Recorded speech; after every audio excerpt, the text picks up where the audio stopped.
The day has finally come. Come and pick the 1290 back up.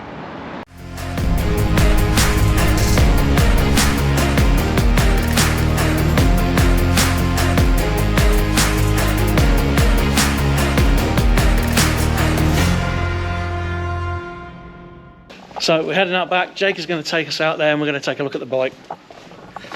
You know, Kev, there's Kev. Say hello, Kev. Come on, buddy. There's Ollie. Say hello, Ollie. You alright? I'll tell you what, you did a good job of cleaning that the other day, mate. I didn't even realise I was standing next to it until Yannis said. A little bit different to how we saw it last time. So there we are, up and running. We're ready to go home. I've forgotten what this sounds like.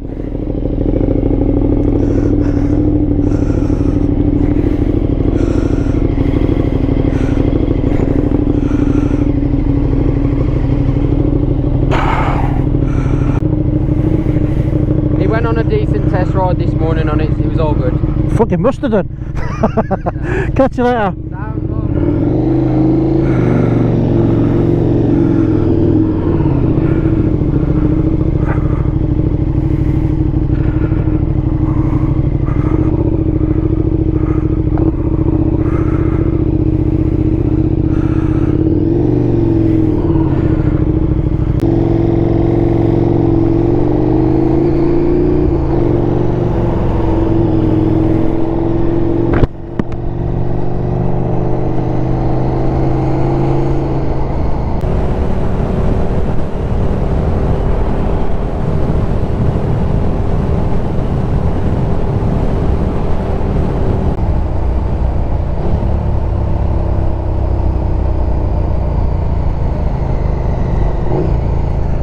God, this feels really different to riding. I've got so used to the 690.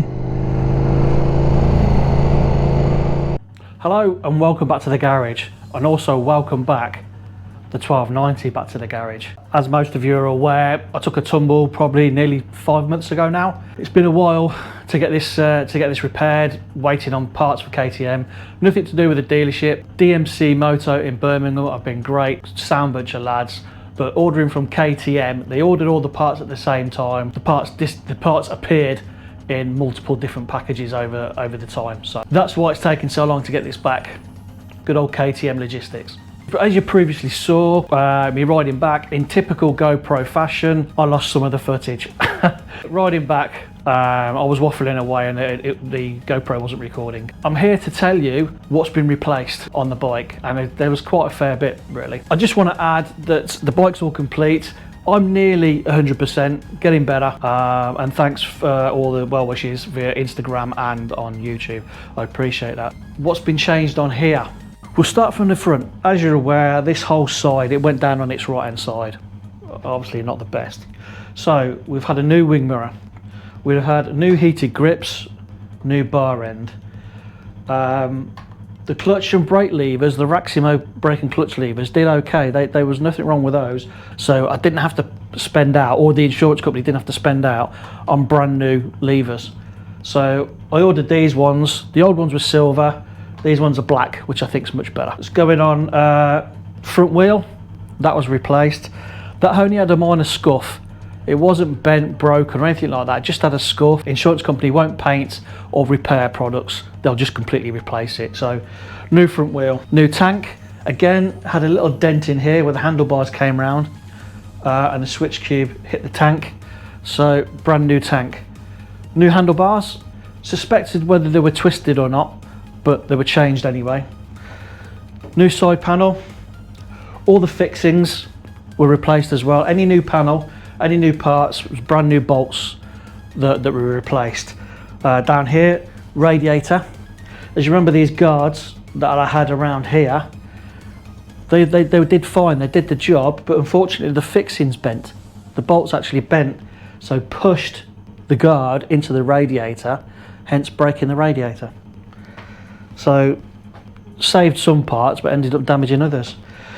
foot peg, brake pedal, hanger replaced, exhaust cover replaced, rear wheel replaced. Now the subframe is in 3 parts. As you know, if you own a Superduke, then you'll know. It comes in 3 parts. So there was a small scratch, and I mean it was a small scratch on the subframe. Again, could have been painted, could have been repaired, but again, no, complete new part. So that's all completely new. Hence, there's no white decal down here. We'll come to decals in a moment on what's going to happen. Rear cowl again had a little scratch down the side, but was replaced. And it's actually been replaced with a carbon one. I didn't order a carbon one turned up. I'm not a big carbon fan, but I have to admit, I do quite like it. Right hand side indicator replaced. Now, as far as I'm aware, that was it. Now, as I mentioned earlier on about the decals, obviously because this side has been replaced and the cowl has been replaced, because we had a lovely decal up there and the white one down here. Obviously they've come off, and I'm looking at changing some stuff. Leave it blank, look for some more decals, again, do something with that. Unfortunately, MCN Graphics, I know more. I went onto their website to have a look, but there's nothing on there anymore. It's just, it seems to have closed down. So, which is a great shame, because they were really good graphics, very good graphics. So as you can see, this side, we have that white graphic flash on the subframe. So either replace it or take it off and go back to the standard one. Also, as you see on the wheels, no longer have the wheel stickers. Now, if you remember, or if you've seen that previous one, we're putting those wheel stickers on. They're an absolute pain in the arse. So I really don't fancy going through that again, or look for some other ones. Again, if you've seen some really nice wheel stickers, if you've seen some really nice graphics, quite subtle, not completely way over the top, put a link down below. And one of the last things to add is, ironically, when I had my accident, I was traveling over to the dealership to have the recall done. And there was 2 recalls on this one. One, it's a little bit dark there, but you can see the clamp has been replaced for one that actually sits around the O2 sensor there. So what was happening in some bikes, I never had the issue with this one, but in some, this was coming loose, coming round and damaging the radiator. So now it's got a little hook there around the CO sensor, so it can't work loose. Also, for you guys that are getting MTC errors, I believe the reasons why, or one of the reasons why, is to do with this recall. So these cables have been replaced that come down here to open and close the flap. So I believe, I'm not 100% sure, but I think the spring was replaced along with the cable, and it's been recalibrated. Once that's been replaced, it has to be recalibrated. So that's pretty much it on the 1290. Again, thank you so much for dropping by. Thank you for your patience. I know my content has been lacking because I just haven't had the enthusiasm or the want to get out and make stuff, and also the early days I wasn't physically fit to be able to do it. So thank you for watching. Keep in touch. I should be going to EICMA, E-I-C-M-A, the Italian bike show in a couple of days, and I'll have some footage from that. I'm really looking forward to that, to see how it compares to the Birmingham bike show, and it's got to be a lot better than the London bike show. Anyway, as always, I'm waffling away. Take care, ride safe.